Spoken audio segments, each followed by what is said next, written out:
میرے دل میں ایک خیال آیا ایک مرتبہ کہ اللہ نے ہمیں کیوں پیدا کیا. یہ خیال آیا کائنات کو کیوں بنایا، زمین کو کیوں بچھایا، آسمان کو کیوں اٹھایا ٹھہرایا، پہاڑوں کو، دریاؤں کو، صحراؤں کو، پرندوں کو، درندوں کو، چرندوں کو، انسانوں کو، جنات کو، ملائکہ کو. کیا ضرورت تھی اللہ؟ اللہ تو ضرورتوں سے پاک تھے، تو پھر اللہ کو کیا ضرورت پڑی تھی کہ اللہ اتنی بڑا جہان بنا. اتنی خوف آنے لگا کہ ہم نہ پیدا ہوتے تو کوئی مسئلہ ہی نہیں تھا، نہ ہمیں موت کا ڈر رہتا کہ ہم پیدا ہی نہ ہوتے، نہ ہمیں قبر کی کوئی فکر ہوتی کہ ہم دنیا میں ہوتا ہی نہ، نہ حشر کے دن رب کی آگے حاضری کا فکر ہوتا، نہ اعمال نامہ کھلے شرمندہ ہونے کا فکر ہوتا، نہ پلسرات کا غم و فکر، نہ جہنم کا ڈر، کچھ بھی نہ ہوتا. مشکل میں پھنس گئے، پیدا ہو گئے. دل میں خیال آیا کہ اللہ نے اتنی بڑا جہان بھی بنایا، مجھے کیوں بنایا؟ میرے دل کے اندر جب خیال آیا میرے مالک کا جواب آیا، فرمایا کنت کنزا مخفیا، میں ایک مخفی خزانہ تھا، ابتدا انتہا دونوں سے پاک تھا، نہ میرے سے پہلے کوئی نہ میرے بعد کوئی، میں اکیلا رب تھا. کنت کنزا مخفیا، اللہ نے اپنی ذات کے بارے میں لفظ فرمایا کنزا، خزانہ. اللہ نے اپنے آپ کو خزانے سے تشبیہ دی. خزانہ کیا ہوتا ہے؟ ہر قیمتی چیز خزانہ شمار ہوتی ہے، پیسہ ہو، دینار ہو، درہم ہو، سونا ہو، دستاویز ہو، قیمتی کاغذات ہو، خزانے میں چلے جاتے ہیں، خزانہ شمار ہوتا ہے. اللہ نے فرمایا جیسے خزانہ چھپا کے رکھنا پڑتا ہے، میرے پاس جو میرا حسن و جمال تھا وہ سارے خزانوں سے بڑا خزانہ تھا. کنت کنزا مخفیا، خزانہ بھی تھا بڑا چھپا ہوا، مخفی خزانہ تھا. کبھی کوئی اپنا پیسہ دکھاتا ہے دنیا کو؟ چھپا کے رکھتے ہو نا، لیکن پتہ کیسے چل جاتا ہے بندہ بڑا پیسے والا ہے؟ لباس کے ذریعے، جوتے کے ذریعے، گاڑی کے ذریعے، گھر کے ذریعے، اولاد کی تربیت تعلیم کے ذریعے پتہ چل جاتا ہے بندہ کتنی پیسے والا ہے. اور پھر بندہ عورت کے پاس زیور ہو، کیا کرے زیور؟ انتظار کرتی ہے کبھی کوئی شادی ہوگی، فنکشن ہوگا، زیور پہن کے آؤں گی دکھاؤں گی، کپڑا پہن کے آؤں گی دکھاؤں گی. میرے مالک کے پاس حسن و جمال تھا، اللہ فرماتے کوئی دیکھنے والی آنکھ تھی نہیں. فرمایا کنت کنزا مخفیا، میں ایک مخفی خزانہ تھا.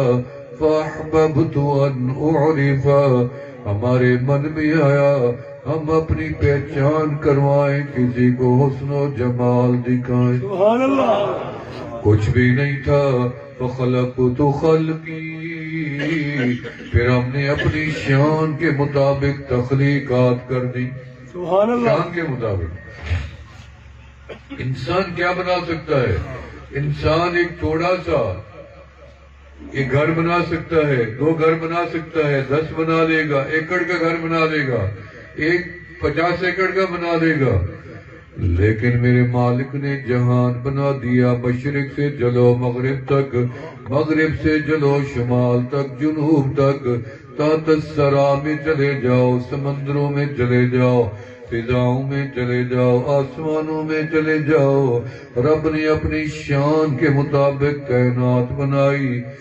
دیکھا گیا کوئی ہے ایسی آنکھ جو میرا حسن و جمال دیکھے؟ فرمایا ملائکہ کو پیدا کیا، لیکن اللہ نے فیصلہ فرمایا ملائکہ نور میں سے، لیکن میرے نور کی تجلی یہ بھی برداشت نہیں کر سکتے۔ سیدنا جبرائیل علیہ السلام جب سدرۃ المنتہا پہ رک گئے، شاہ جی رحمت اللہ علیہ فرماتے تھے کہ جب پوچھا گیا، آقا علیہ السلام نے فرمایا جبرائیل آگے چلو۔ جبرائیل کہنے لگے نہیں آقا، میری حد یہیں ختم ہو جاتی ہے، آگے جاؤں گا تو میرے پر جل جائیں گے، اللہ کی تجلیات اتنی زیادہ ہیں۔ فرمایا اللہ نے فرمایا جبرائیل جہاں تیری پرواز کی انتہا ہو جائے گی، وہیں سے میرے محبوب کی پرواز کی ابتدا ہو جائے گی۔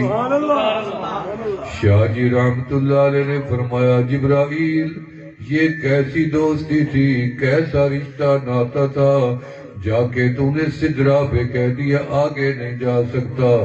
میرے رب کی قسم ہے میرا ایک پر نہیں لاکھوں پر ہوتے، بدن ہوتا جل جاتا، میں جلنے دیتا، محبوب کا ساتھ نہ چھوڑتا۔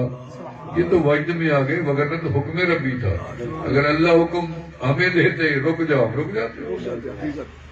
بخاری سے وہ تو اپنے عشق میں بات کر گئے۔ جبرائیل کو بھی اللہ کا حکم تھا، اگر جبرائیل کو اللہ فرماتے کہ جبرائیل میرے محبوب کو عرش اولا تک لیا ہو، چلے جاتے۔ لیکن رب نے محبوب کو بلا کے راز کی باتیں جو کرنی تھی، اور میں راز کی باتیں جبرائیل تم دور ہی رہو۔ سیدہ عائشہ صدیقہ رضی اللہ تعالیٰ عنہ فرماتی ہیں ایک مرتبہ آقا علیہ السلام نے فرمایا، بڑے خوش آئے گھر میں، فرمایا عائشہ آج جو مانگو میں محمد تجھے دے دوں گا۔ اتنی خوش ہو گئے، جو مانگو دوں گا۔ سوچنے لگ گئی کیا مانگوں، ہر چیز تو میرے مالک نے مجھے دے رکھی ہے، کیا مانگوں سمجھ کچھ نہیں آیا۔ اجازت دے دیں آقا میں اپنے بابا ابو بکر سے پوچھاؤں کہ مجھے کیا مانگنا چاہیے۔ پر میں جا عائشہ پوچھا، ساتھی برابر میں گھر تھا، چلی گئی، کہنے لگی ابا جان آج دریائے رحمت جوش میں آیا ہوا ہے۔ آپ نے فرمایا عائشہ جو مانگو میں محمد دینے کے لیے تیار ہوں، مجھے سمجھ نہیں آئی، آپ مجھے مشورہ دیں میں کیا مانگوں۔ فرمایا عائشہ ایسے کرو، محبوب سے کہو جو معراج پہ گئے تھے نا تو رب نے آپ کے ساتھ کچھ راز کی باتیں فرمائی تھیں، ان رازوں میں سے ایک راز پوچھ لو۔ راز تھے نا، جبرائیل کو جو بیچ میں نہیں آتا، آپ بھی کسی سے راز کی بات کرو تو کیا کہتے ہیں ادھر آ جاؤ کچھ سن لا لے جی۔ فرمایا عائشہ صدیقہ رضی اللہ تعالیٰ عنہ کو کہ جاؤ ان رازوں میں سے ایک راز پوچھ لو۔ چل کے آئی کملی والا، آپ نے فرمایا تھا جو مانگو میں دے دوں گا۔ بس آپ معراج پہ گئے تھے، آپ کے رب نے تنہائی میں جو باتیں کی تھی ان باتوں میں ایک راز کی بات مجھے بھی بتا دیں۔ راز اللہ کا، سینہ اللہ کے حبیب کا، لیکن آپ کا وعدہ تھا جو مانگو عطا کروں گا۔ فرمایا عائشہ میں کبھی بھی نہ بتاتا، میرے ماں جیسے سیدنا حذیفہ بن یمان جن کا تذکرہ کر رہے تھے، میں ان کی قبر پہ ایک گھنٹہ مراقبہ کر کے آیا ہوں۔ میں تمہیں بتا نہیں سکتا کہ ان ہستیوں کے قبروں میں کتنی رحمتیں برس رہی ہیں۔ سیدنا سلمان فارسی رضی کے قدموں میں قبر بنی ٹھہری ہے۔ عبداللہ ابن جابر رازدار مصطفیٰ صلی اللہ علیہ وسلم، تو سیدنا عمر رضی کا آخری وقت آیا نا، فرمایا بیٹے عبداللہ ادھر آؤ، میرا وقت آ گیا، طبیبوں نے بتا دیا میرے پاس زندگی کی مہلت نہیں ہوتی۔ دو باتیں ہیں، ایک بات یہ ہے کہ میری ماں عائشہ صدیقہ کے پاس چلے جاؤ رضی اللہ عنہ اور جا کے کہو آپ کے بیٹے نے، آپ کے غلام نے اجازت طلب کی ہے کہ اگر آپ اجازت دے دیں خوشی خوشی میں اپنے آقا کے ساتھ گنبد خضرا میں سونا چاہتا ہوں، اندر کی اجازت دے دیں۔ دوسرا حذیفہ بن یمان کو بلا لا، ان کو وہ گئے، انہوں نے جا کے عرض کیا ماں آپ کے بیٹے یہ نہیں کہ امیر المومنین نے بھیجا ہے، یہ نہ کہنا، وہ نہیں انکار کریں گی کیونکہ میں امیر المومنین ہوں، اطاعت فرض ہوتی ہے۔ فرمایا آپ کے غلام آپ کے بیٹے نے اجازت مانگی ہے اندر دفن ہونے کی۔ فرمایا عبداللہ بیٹے مجھے پتہ ہے میں انکار نہیں کر سکتی، آج میرے آقا بیٹھے ہوتے اور عمر یہ مطالبہ کرتا تو میرے آقا کبھی انکار نہ کرتے، میں جانتی ہوں ان کی محبتوں کو، جگہ میری تھی میں نے دے دی عمر کو۔ فرمایا حذیفہ بن یمان کو بلاؤ، آ گئے۔ حذیفہ بن یمان تو میرے آقا کا رازدار ہے، کچھ نام آپ نے لکھوائے تھے منافقین کے، مجھے پہلے بتاؤ میرا نام اس لسٹ میں ہے تو میں یہ اپنا مطالبہ واپس لیتا ہوں، مجھے بقیع میں دفن کرو۔ رونے بیٹھ کے حذیفہ بن یمان، تم نے کہا میں کیسے بتاؤں، راز ہے نا، محبوب کا راز ہے، میں کیسے آپ کو بتاؤں۔ سیدنا عمر رضی اللہ تعالیٰ عنہ رونے لگ گئے۔ فرمایا حذیفہ بتانا تو پڑے، آخری وقت ہے، میں تسلی سے تو جاؤں۔ جب زیادہ مجبور کیا حذیفہ بن یمان کے آنسو نکل آئے۔ فرمایا امیر المومنین جو میرے آقا نے نام لکھوائے تھے نا، اس وقت لکھوانے میں نام آپ کا نہیں لکھوایا، اشارہ کر، شکر ہے۔ پھر بھی فرمایا کہ عبداللہ بیٹے جب میرا جنازہ اٹھاؤ نا پھر اس حذیفہ پہ نظر رکھنا، یہ میرے جنازے میں آتا یہ نہیں آتا، اگر یہ میرے جنازے میں آئے تو پھر تسلی کر لینا میری قبر آپ کے پہلو میں، اور اگر نہ آئے تو پھر میری قبر بقیع میں بنانا، اور پھر اماں سے دوبارہ اجازت مانگنا کیونکہ میں اس وقت مر چکا ہوں گا، ہو سکتا ہے ماں اجازت نہ دے، پھر بھی مجھے بقیع میں دفن کر دینا۔ فرمایا جب آپ کا انتقال ہو گیا پھر جنازے میں حذیفہ بن یمان نے کندھا دیا، جنازہ پڑا، پھر آپ کی میت لائی گئی، اماں عائشہ صدیقہ رضی اللہ اندر بیٹھی ہیں، قبر رسول کے بعد 6 مہینے سوتی رہی، اندر بیٹھی ہے، باہر سے آواز دی اماں آپ کا غلام بیٹا آ گیا ہے۔ ماں بیٹھی، آسمان کی طرف دیکھا، قبر کی طرف دیکھا، چادر اوپر ڈالی، سمیٹ کے اپنے آپ کو باہر نکلی، اور میں عمر جا تیری قسمت کا کوئی مقابلہ نہیں کر سکتا، تو محبوب کے پہلو میں سو جا۔ راز ہوتے ہیں۔ فرمایا آقا آپ نے وعدہ فرمایا تھا، آپ مجھے بتائیں کہ رب نے آپ کے ساتھ راز کی باتیں کی تھی، ان رازوں میں سے ایک راز مجھے بتا دیا جائے۔ آپ نے فرمایا عائشہ جب میں اللہ کے پاس گیا تو بڑا ہم کلامی ہوئی، التحیات للہ والصلوات والطیبات، یہ ساری گفتگو ہوئی، السلام علیکہ ایھا النبی، سامنے جو محبوب تھے، یا اللہ سلام کی ساری آپ نے میرے حوالے کی، مجھے اجازت دے میں بانٹنا شروع کر دوں۔ فرمایا میرا محبوب بانٹ دو۔ فرمایا السلام علینا وعلی عباد اللہ الصالحین، وہیں سے بانٹ دیا۔ اللہ نے فرمایا میرا محبوب اپنی امت کو میرا سلام پہنچا دینا۔ عرش اولا سے سلام، یہ سلام جو ہے نا یہ عام چیز نہیں ہے، عرش اولا سب سے پہلا سلام رب نے اپنے سلام، رب خود سلام ہے، سلام نے سلام کیا اپنے محبوب کو کیا، پہلا سلام۔ پھر آقا علیہ السلام آگے بڑھے، سیدنا ابراہیم علیہ السلام سے ملاقات ہو گئی، پر میں ٹھہرو میرے بھی 2 پیغام لیے جاؤ اپنی امت تک، اپنی امت کو بتانا مجھے چھٹے آسمان پہ ایک بوڑھا ملا تھا سفید ریش، کیونکہ آپ سے پہلے کوئی سفید ریش نہیں ہوا نبی، چاہے 1000 سال آدم علیہ السلام نے گزارے، داڑھی بال سفید نہیں ہوئے، نوح علیہ السلام کے نہیں ہوئے، سب سے پہلے بال سفید داڑھی کے ابراہیم علیہ السلام کے ہوئے۔ فرمایا اپنی امت کو جا کے میرا سلام پہنچا دینا۔ دوسرا آ گیا رب کا، پھر ابراہیم علیہ السلام کا، پھر جب آپ مدینہ منورہ گئے، حضرت عبداللہ ابن السلام رضی اللہ عنہ راوی ہیں، فرمایا آقا علیہ السلام نے فرمایا افشوا السلام اطعموا الطعام فصلوا باللیل والناس نیام، میرے غلاموں سلام کو عام کر دو۔ سبحان اللہ۔ آپ تو سلام اس کو کرتے ہو نا جس کو پہچانتے ہو، جس سے کوئی پہچان نہیں اسے سلام ہی نہیں ہے۔ اور ہم اگر کبھی کسی کو السلام علیکم کہہ دیں اور وہ نہ جانتا تو روک کے دیکھتا ہے کہ میں تو اس کو نہیں جانتا، اس نے مجھے سلام کیا ہے۔ یہ نہیں ہے، یہ عیب نہ سمجھو بلکہ حکم ہے شریعت کا، جان ہے، پہچان ہے، نہیں ہے، دشمنی ہے، مخالفت ہے۔ سلام آمنہ کلال نے فرمایا افشوا السلام۔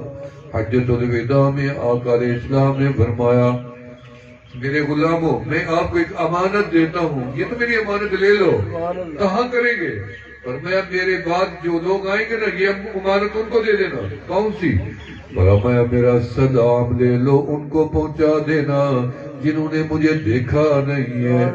اس لیے آپ سلام کہتے ہو نا جب ملتے السلام علیکم، آگے کیا کہتے ہو وعلیکم السلام ورحمت اللہ وبرکاتہ۔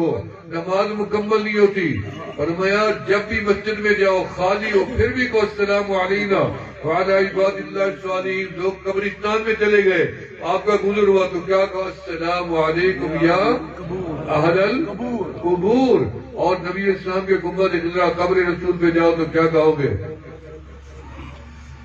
آپ کو کہنا پڑتا ہے السلام علیک یا رسول اللہ، الصلاۃ والسلام علیک یا حبیب اللہ، السلام علیک یا نبی اللہ یا خیر خلق اللہ یا امام الانبیاء والمرسلین وخاتم النبیین۔ اللہ لے جائے آمین کہتے ہیں۔ پھر ذرا ہٹ جو السلام علیکم یا خلیفۃ رسول اللہ صلی اللہ علیہ وسلم یا سیدنا و امامنا سیدنا ابی بکر صدیق رضی اللہ کہتے ہو نا، یا ثانی اثنین اذ ہما فی الغار رضی اللہ عنہ اور رضی اللہ عنہ۔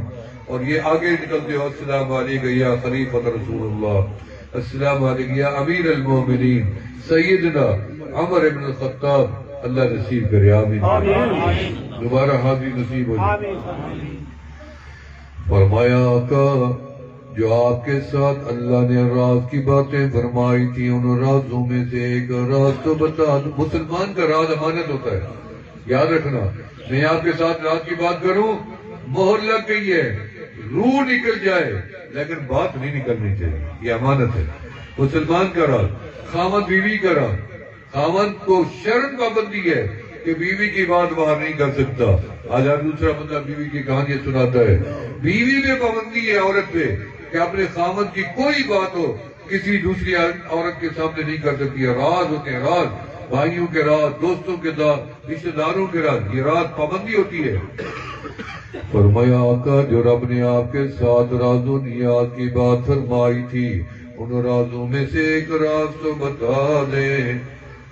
فرمایا کہ ان رازوں میں سے ایک راز یہ ہے کہ پھر رب نے فرمایا میرا محبوب جو بندہ دنیا میں میرے دوسرے بندے کا دل ٹوٹنے سے بچا لے گا میں رب اسے جنت میں ضرور داخل کروں۔ سبحان اللہ۔ آج تو پورا زور ہے نا دل ٹوٹا ہے۔ کیسا دل ٹوٹا ہے؟ میں نے ایسی بات کی ان کا دل ہی ٹوٹ گیا۔ بھائی یہ بچاؤ تاکہ رب کا وعدہ ہے کسی بھی خاوند بیوی کا نہ توڑے، ماں بیٹی کا نہ توڑے، بہن بہن کا نہ توڑے۔ یہ دل نہ توڑو، بھائیوں کے، رشتہ داروں کے، بڑوں کے، چھوٹوں کے، احتیاط کرو۔ اتنی بچے کا بھی دل ہوتا ہے، بچے بیٹھے ہوتے ہیں بساؤ کا آگے۔ مجھے بڑا غصہ آتا ہے جب ان کو لوگ دھکے دے کے پیچھے ڈال دیتے ہیں۔ تمہیں کیا بتائیں ان بچوں کا؟ ان کو کون سی محبت، کون سی طاقت، فرشتے ملائکہ ان کو آگے لے آتی ہے، تم دھکے دے کے ان کو پیچھے نکال دیتے ہو۔ بلکہ کتابوں میں لکھا ہوا ہے جو بچہ نمازیوں سے پہلے مسجد میں داخل ہو اور پہلی صف میں بیٹھ جائے اسے پچھلی صف میں نہیں دھکیلا جا سکتا۔ اس کا حق بن گیا یہی پہلی صف میں نماز پڑھے۔ وہ بچوں کا مقام پیچھے ہے، خواتین کا ان سے بھی پیچھے ہے۔ فرمایا میں نے اللہ سے پوچھا کہ میرے مالک آپ نے ہمیں کیوں پیدا کیا؟ فرمایا کنت کنزا مخفیا فاحببت ان اعرف، ہمارے من میں آیا کہ ہم اپنی پہچان کروائیں، فخلقت خلقی، پھر ہم نے مخلوقات کو پیدا کر دیا، ساری مخلوق کو دیکھ لیا، کوئی آنکھ رب نے پسند ہی نہیں کہ جو رب کو دیکھے۔ آخر اللہ نے آدم کو پیدا کر دیا، آدم کے دائیں کندھے پہ ہاتھ رکھا، مخلوق، ادھر بائیں کو رکھا تو مخلوق، ادھر والے چمکتے چہرے، ادھر والے کالے چہرے، اللہ یہ کیا ہے؟ اولاد تو یہ بھی میری، یہ بھی۔ فرمایا اصحاب الیمین جنتی ہیں، اصحاب الیسار جو ہے یہ کافر ہیں اور جہنمی ہیں، ان کے چہرے کالے ہیں۔ یہ آدم علیہ السلام نے اپنی آنکھوں سے دیکھ لیے تھے۔ پھر اللہ نے فرمایا کہ ایک طبقہ کو انتخاب کیا، 1,24,000 کم و بیش انبیاء کا، ان میں سے بھی اللہ نے اپنے محبوب کا انتخاب کیا کہ یہ آنکھ ہے جو دنیا میں بھی میرا دیدار کر سکتی ہے۔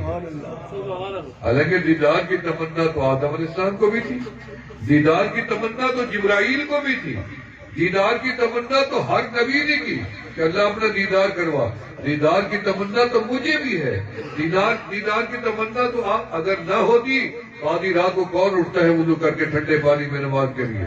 یہ اللہ کا دیدار ہی تڑپاتا ہے نا۔ اللہ یہ سردی یہ گرمی اس لیے برداشت کرتے ہیں تاکہ تیرا دیدار ہو جائے۔ فرمایا رب ذوالجلال کے دیدار کے طالب بن گئے ہیں۔ اللہ نے ایک آنکھ کو چنا، پسند کیا اور ان کا نام اپنے عرش اولا پہ لکھوایا۔ سبحان اللہ۔ فرمایا انی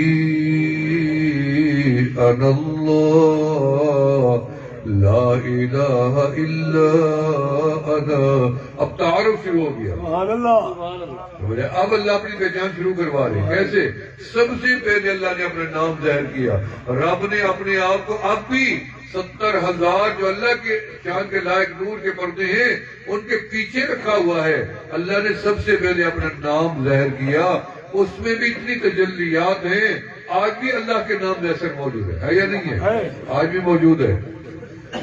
میرے حضرت خواجہ فضل علی قریشی رحمت اللہ علیہ کا غلام تھا کمال فقیر، جلال پور پیر والا میں، ان کا پورا خاندان اس ساجد سے بیعت ہے، خلیفہ تھے حضرت کے۔ وہ یہ ہیڈ پنجن بننا تھا ہمارا، تو کمال فقیر جلال پور سے حضرت کی خدمت میں جا رہا تھا، تو ٹرین آ رہی تھی، انگریز پتھر لے کے آ رہا تھا، تو اس نے پہلی مرتبہ جب ٹرین کو چلتا دیکھا وہ دیوانہ آگے ہو گیا، کہنے لگا کھوتی والا کھوتی رو کھوتی، اس کو کھوتو سے پتہ ہی نہیں تھا اس کو ٹرین کہتے ہیں، لفظ یہ ایسا تھا پہلی دفعہ انگریز کا لفظ، اس نے کہا کھوتی والا کھوتی رو، وہ کھوتی تھوڑی دیر آگے گئی تو ٹرین بند ہو گئی، جب ٹرین بند ہو گئی تو خوش ہو گیا، اسے کیا پتا تھا، انگریز نے دیکھا انجن ٹھیک ہے، ہر چیز ٹھیک ہے، اور ایک مجذوب کو دیکھا چھلانگے مارتا ہوا، انگریز سمجھ گیا، بڑا سمجھدار تھا، اس نے کوئی کلام پڑھا ہے۔ انگریز پیچھے آیا، اس اللہ والے کے پیچھے اللہ والا آگے، انگریز پیچھے دوڑ رہے، دوڑتے دوڑتے دوڑتے ایک کنویں کا پانی، کنواں چل رہا تھا، کمال فقیر تھک گیا دوڑتے دوڑتے دوسرے، وہاں سے پانی چلو بھرا، منہ کے قریب لیا گرا دیا، منہ کے قریب لیا گرا دیا، 3 دفعہ جب گرایا تو جو کنواں چلانے والا کسان تھا اس نے آگے مکہ مارا، اس نے کہا پانی پینا ہے تو پیو، یہ منہ تک لے جاتے ہو گرا دیتے ہو، کیا کر رہے حرکت؟ کمال فقیر کہنے لگا پیاس مجھے بڑی لگی ہے، میں دوڑتا ہوا آیا ہوں، میں کیا کروں؟ جب میں پانی منہ کے ساتھ لے جاتا ہوں پانی کہتا ہے مجھے نہ پینا، میں حرام ہوں۔ کیا بصارت تھی، کیا اللہ والے نے دل کی آنکھیں کھول دی ضربے لگا کے۔ میرے خواجہ فضل علی قریشی رحمۃ اللہ علیہ زرغازی خان میں گئے کہ غلام حیدر شاہ صاحب سے بڑے اللہ والے، مدرسہ تھا ان کا اپنا، مولوی عبدالحد اہل حدیث تھے، چھوٹی جرید میں خطیب، مجھے انہوں نے خود سنا یہ واقعہ، 80-90 سال کی عمر میں فوت ہوئے۔ انہوں نے کہا میں اس مدرسے کا طالب علم تھا، میرا محتمم سید تھا، وہ اللہ والوں کو دعوت کر کے آیا، گھر جا کے بکرا ذبح کروایا، کھانا پکایا، کھانا لا کے حضرت کے آگے رکھ دیا، حضرت نے فرمایا فقیروں شروع کرو لنگر۔ جس نے روٹی کے کپڑے سے، وہ روٹی کا چھبا تھا اس سے کپڑا ہٹایا، ایسے چھلانگ لگائی، اللہ کی طرف لگائی، دیوار سے جا لگا۔ حضرت فرمایا کیا ہوا؟ انہوں نے کہا جی حضرت یہ روٹی کہتی ہے مجھے نہ کھاؤ، میں حرام ہوں، مجھے جنبی عورت نے پکایا ہے اور زنا کرا عورت نے پکایا ہے، اللہ والوں کا کشٹ دیں گے۔ حضرت فرمایا اس کو بند کرو، چلو سالن۔ سالن والے فقیر نے جب دیگچے سے کپڑا ہٹایا، ڈھکنا ہٹایا، اس نے بھی اللہ کی ضرب لگائی، پیچھے دیوار میں جا لگا۔ حضرت جی سالن بھی کہتا ہے مجھے نہ کھاؤ، میں بھی حرام ہوں اور چوری کا ہوں، گوشت کہہ رہے میں چوری کا ہوں۔ حضرت بہلوی رحمۃ اللہ علیہ فرماتے ہیں جب میں نے بیوی سے کہا کہ خیال کرنا میرا پیر آ گیا جس کے آگے کھانا بول پڑتا ہے، خیال کرنا کسی بے نماز کو ہاتھ نہ لگانے دینا۔ جب وہ نماز پڑھنے لگی تو ایک مریدنیوں کو کہا کہ تو لکڑی آگے کرنا دیگچی کو اور اس کو لوئی کو ہاتھ نہ لگانا چمچے کو، لیکن اس نے لکڑی آگے کی، حضرت کے آگے سالن رکھا، روٹی، حضرت نے سالن روٹی روکھی کھا لی، سالن کو ہاتھ نہیں لگایا۔ اور میں کیا ہوا؟ جس عورت نے لکڑی کو ہاتھ لگایا تھا وہ کبھی نماز پڑھتی تھی کبھی نہیں پڑھتی۔ مولوی عبدالاحد کہتا ہے میں بھاگا وہاں سے، جا کے اپنے سید کو کہا، میں نے کہا جو آپ مولوی لے آئے ہو وہ آپ کے اوپر بڑا الزام لگا رہی ہیں، بکری چوری کی اور کھانا زناکار عورت نے پکایا ہے، یہ حال ہے ان کا۔ کہتے میں نے شکایت کی، لیکن وہ سمجھدار تھا، وہ سیدھا گیا اپنے نوکر کے پاس جو بکری والا تھا، چرانے والا، اسے جا کے مارا، بتاؤ بکری؟ اس نے کہا مجھے پتا تھا بکری صبح اندھیرے میں ذبح ہونی ہے، فلاں چور ایک چوری کی بکری لایا، اس نے کہا تمہاری تو ذبح اور جانی ہے، یہ ذبح کر دو، اپنی مجھے دے دو، تو میں نے چوری والی ذبح کر دی۔ پھر گیا اپنی خادمہ نکرانی کو مارا جس نے روٹی پکائی تھی، اس نے بتایا واقعی میرے سے غلطی ہو گئی ہے، میں جلدی میں تھی، میں نہائی نہیں، میں دونوں باتیں صحیح ثابت ہو گئی۔ یہ اللہ والوں کے کمال۔ فقیر بڑا مجذوب تھا، جب پانی منہ کے ساتھ لے جاتا گرا دیتا، کہتا تم کیوں مارتے ہو، کیوں ناراض ہوتے ہو، پیاس بڑی لگی ہے، دل کرتا ہے پی جاؤں، لیکن جب منہ کے قریب لاتا ہوں پانی کہتا ہے نہ پینا، میں حرام۔ انگریز پہنچ گیا، انگریز نے کہا مہربانی کرو اس کو چلاؤ تاکہ ہم سفر کریں۔ اچھا چلاؤں؟ آسا اٹھایا، ٹرین کے پیچھے جا کر رکھا اور ضرب لگا دی، اللہ اللہ اللہ اللہ، گاڑی چل پڑی۔ انگریز اٹھا کے ہیڈ پہ لے گیا، حضرت کے پاس چلا گیا۔ حضرت جی آج جدید واقعہ ہو گیا، ایسے ٹرین بند ہو گئی، پھر میں نے 3 مرتبہ اللہ کے نام کی ضرب لگائی، بند انجن چل پڑا، گاڑی چل پڑی، مجھے اٹھا کے لے آئے۔ اس نے دیکھا مرشد خوش ہو جائے گا، لیکن مرشد ناراض ہو گیا۔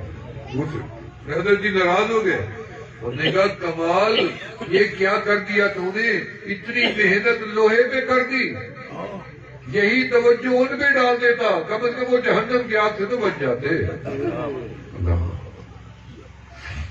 شارجہ میں ایک تبلیغی مرکز میں گیا، وہ ہمارے سلسلے کے بزرگ سے مرشد اعظم حضرت مولانا غلام حبیب رحمۃ اللہ علیہ کے خلیفہ اب بھی موجود ہیں، اب وہ قطر میں مل کے آیا ہوں، قطر میں بھی، وہاں بھی ملا تھا۔